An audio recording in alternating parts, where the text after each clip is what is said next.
El derecho es un producto de la cultura. El derecho es un producto de la cultura, no un producto de la naturaleza.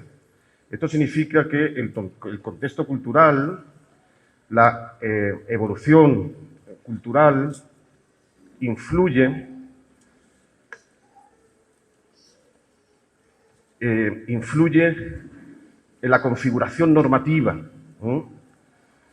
Esto lo resaltó muy bien el funcionalismo, la teoría del funcionalismo de Jacobs, resaltó que la vinculación que existe entre sociedad, entre norma y entre persona, esa tríada de elementos fundamentales, pues es un concepto, bueno, pues de extraordinaria, conforma una tríada de elementos de extraordinaria unidad, de elementos extraordinariamente integrados entre sí.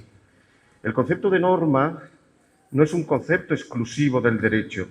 Existen muchos ámbitos normativos que no son ámbitos jurídicos. El deporte, por ejemplo, es una disciplina normativa. No se le llama norma jurídica, pero se le llama regla de juego. Y otros muchos ámbitos, como la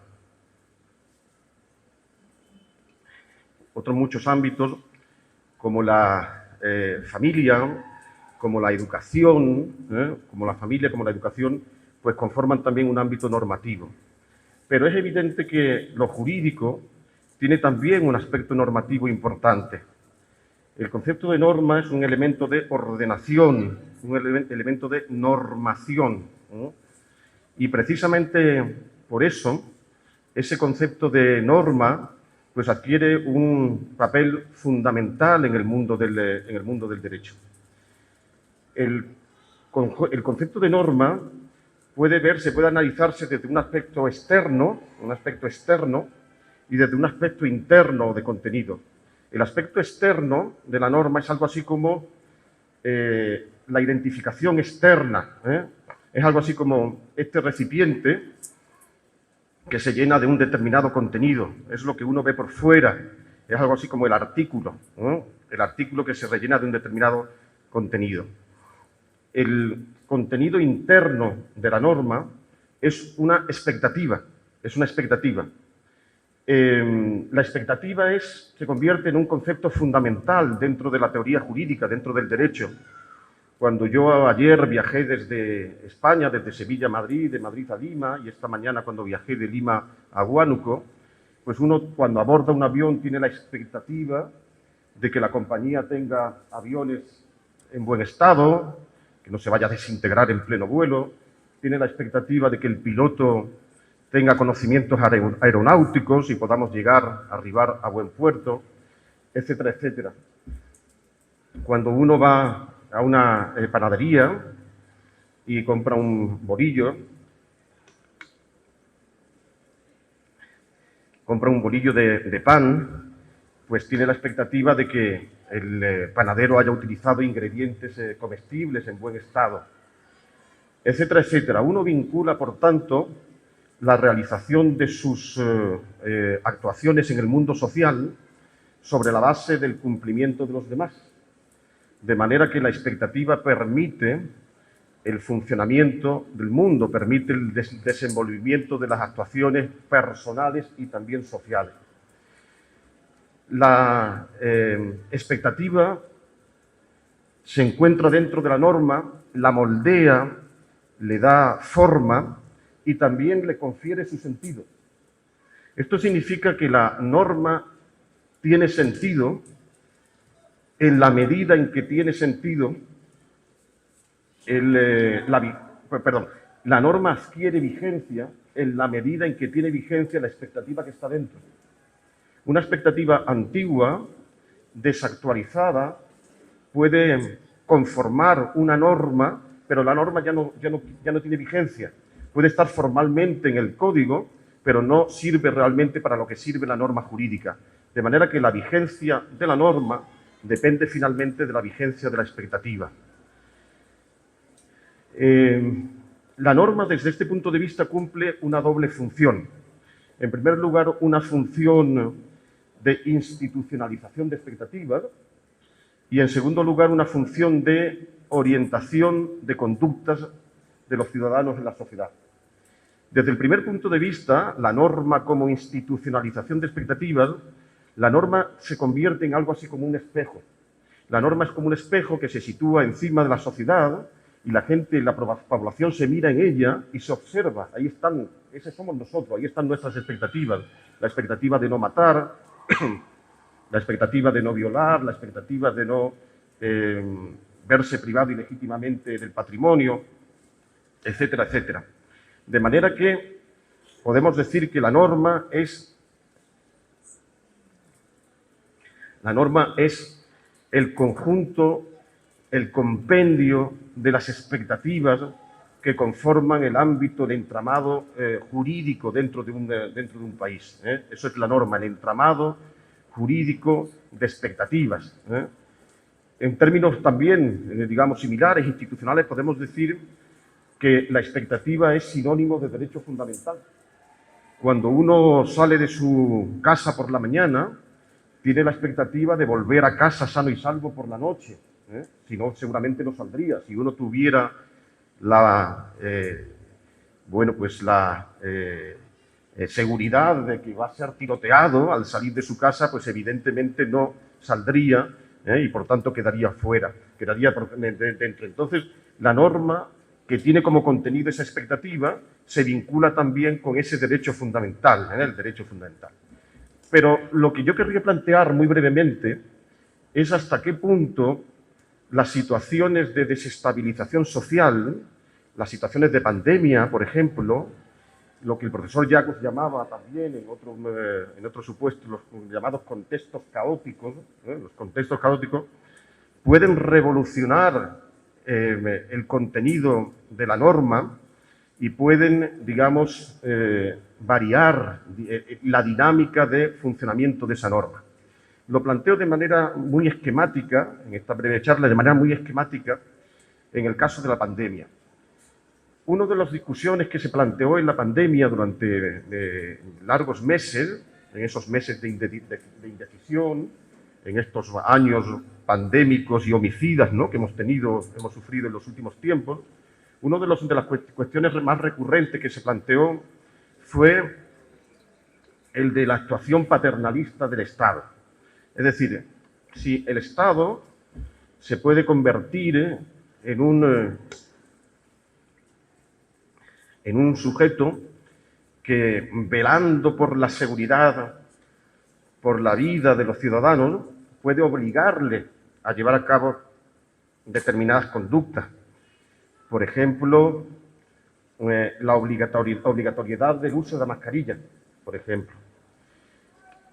Recuerdo que en Colombia se publicó una noticia en la que, mis amigos colombianos me corregirán si no es así, pero se publicó una noticia en la que ese grupo guerrillero de las FARC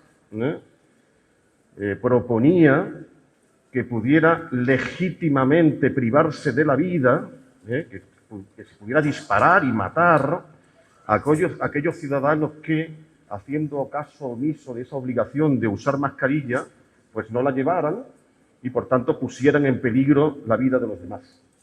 En un libro famoso, Hacia la paz perpetua, Immanuel Kant fundamentaba una opinión parecida.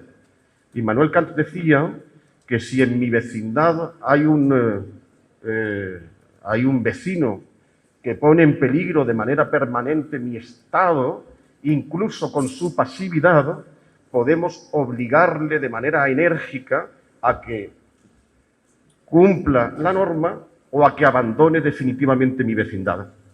Entonces, ¿puede el Estado o debe el Estado tener un comportamiento paternalista y obligar a los ciudadanos al uso de la mascarilla? Lo digo esto porque en ocasiones, como digo, en estos ámbitos de perturbación social, de inestabilidad social, en ocasiones se invierte la dinámica del funcionamiento de la norma. Una de las cosas que me llamaban más la atención cuando yo visité México por primera vez era que a partir de una hora determinada, pueden decir el doctor García Víquez y también la doctora Quintero, que vivió largos años en México, a partir de determinada hora, en Ciudad de México, los ciudadanos deben saltarse los semáforos para no correr peligro estando estacionado en ellos. Entonces, si el semáforo es una norma que regula el tráfico y que tiene como contenido la expectativa, bueno, de una ordenación, de una regulación ordenada del tráfico, ¿cómo que en ocasiones puede violarse la norma para proteger la expectativa que está dentro de la misma? Es decir, la dinámica en ese caso, por el contexto social, se invierte. Si la norma tiene como función la protección de derechos fundamentales, la protección de derechos fundamentales no se cumple en ese caso cumpliendo la norma, sino infringiéndola. De manera que se varía el contenido de la expectativa, se da la vuelta, digamos, a la expectativa. Algo parecido sucede, en mi opinión, en las situaciones de pandemia, en los que en ocasiones la infracción de la norma significa precisamente la protección de la expectativa. Entonces, finalmente, lo relevante no es solo el caparazón que vemos por fuera, ese contenido, ese continente, perdón, ese aspecto externo que es la norma, que es el artículo, que es la apariencia externa, sino lo relevante es el contenido que se encuentra dentro. Ahora bien, ese contenido que es la expectativa tiene que ser modelado, tiene que ser protegido, tiene que ser seleccionado con un criterio, digamos, socialmente estabilizador. Eso significa, primero, que no vale cualquier expectativa, que no cualquier expectativa puede incorporarse dentro de la norma, sino que tienen que ser expectativas, primero, actuales, vigentes, no antiguas, desactualizadas. De ese modo podemos ver eso, la norma como espejo, ¿no? Si yo me miro al espejo y veo la imagen de un niño de primera comunión, pues diría automáticamente no soy yo, era yo hace 15 años, ¿no? 20 años, bueno, un poquito más. Pero la cuestión es, la norma tiene que reflejar una expectativa actual, la norma tiene que reflejar una expectativa que pueda corroborarse con el contexto social en el momento en el que se produce esa institucionalización. Por otra parte, se produce también aquí el problema de la institucionalización de las expectativas minoritarias.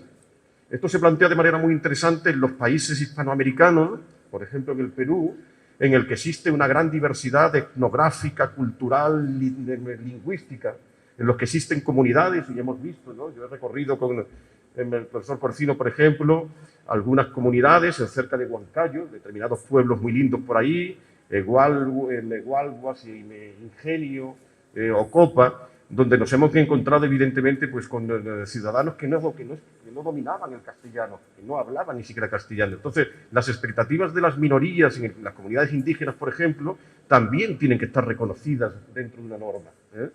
Ya existen, lo sé, ya existen constituciones en países latinoamericanos que reconocen la justicia indígena. Colombia me parece que es uno de ellos, Ecuador, Bolivia, ¿no? Países que reconocen también esa... Y es evidente que la expectativa, el contenido de la expectativa tiene, por tanto, que configurarse de esa manera. No solamente valen las expectativas de la mayoría, sino también las expectativas de las minorías. En Europa, este problema de la uniformidad, este problema de la selección de las expectativas se plantea en un problema menor, en la medida en que los países son culturalmente más homogéneos. Pero también, incluso en algunas comunidades de gitanos, por ejemplo, en España, o en Alemania, en algunas comunidades de turcas, por ejemplo, ¿no? Cuando vivíamos en Alemania, a principios de los años 2000, que coincidimos el profesor Perdomo, la profesora Eloisa Quintero, el profesor Carollón, que viene mañana, y yo coincidimos un poco antes, había estado el profesor Feijó, pues recuerdo que se hizo famoso, vosotros lo recordaréis, un concepto que era Leitkultur. Leitkultur es cultura dirigida, cultura impuesta. ¿Hasta qué punto el Estado puede, por ejemplo, a las comunidades turcas, imponerle, por ejemplo, la prohibición del velo, o castigar, por ejemplo, la ablación del clítoris, que sin embargo es una cuestión cultural que ellos pues, practican de manera ancestral. En aquel momento, pues Berlín era la tercera capital turca del mundo, después de Estambul y de Ankara, que aglutinaba esa población. Bien, entonces el problema que se plantea aquí en la selección y en la configuración de las expectativas se produce precisamente en cómo se tiene que producir esa selección y cómo se tienen que institucionalizar esas expectativas. Si las expectativas se reducen exclusivamente a las de la mayoría, es evidente que una parte de la población, aunque sea cuantitativamente menor, pues queda fuera, evidentemente, de esa plasmación normativa. Dicho sea de otro modo, en el espejo, que es la norma, tienen que salir todos, los más altos, pero también los más pequeñitos, es decir, las expectativas mayoritarias, pero también las expectativas minoritarias. Y existe también otra dificultad en esta configuración, que es que las expectativas, como digo, son las que finalmente confieren la vigencia a la norma. Este concepto de expectativa se vincula, en mi opinión, se debe vincular dogmáticamente con ese otro concepto que es el concepto de confianza, que ha sido desarrollado especialmente como instituto de imputación objetiva, con el principio de confianza, sobre el cual han escrito, bueno, pues penalistas prestigiosos, entre ellos un compañero nuestro de Bonn, el profesor Mario Maraver, compañero de universidad del profesor Feijóo. Bueno, este concepto de confianza, que ha sido desarrollado en el ámbito de la sociología por algunos autores, como por ejemplo Luhmann, es un concepto que finalmente permite el funcionamiento del mundo. Yo creo que el concepto de expectativa va indeleblemente unido con el concepto de confianza. Uno sale por la mañana, es decir, tiene la expectativa de que sale precisamente porque no va a resultar tiroteado, porque puede volver esa noche a casa sano y salvo. Es decir, confía razonablemente en que los demás van a satisfacer, van a cumplir pues, su función de persona en derecho, etcétera, etcétera, y por tanto van a respetar el derecho a la vida de este señor. Uno toma el avión, poniendo los ejemplos anteriores, porque tiene la confianza, es decir, sobre la base de esa confianza genera la expectativa de que va a llegar a Lima pues, sin que el avión se haya desintegrado, como desgraciadamente a veces sucede, como en ese submarino, ¿no?, que recientemente implosionó, ¿no?, como nos explicaron los especialistas durante una exploración de unos restos del Titanic, ¿no? Entonces, el concepto de expectativa yo creo que es un concepto fundamental que tiene que construirse dogmáticamente sobre la base de ese principio de confianza y que finalmente es el elemento fundamental que confiere sentido verdaderamente a la norma jurídica. De manera que, en resumen, este concepto de norma, esta concepción normativizada del derecho penal que propugna el funcionalismo, no puede prescindir, como a veces se critica, no puede prescindir de un contenido que da sentido precisamente a la norma. La norma per se es un elemento que puede resultar vacuo, que puede resultar vacío. Solamente tiene sentido cuando el contenido de esa norma, es decir, la expectativa vinculada con la confianza, se configura de manera que afiance los derechos fundamentales. ¿Cómo influye en esa configuración las situaciones de pandemia? Pues hay que analizarlo en el caso concreto.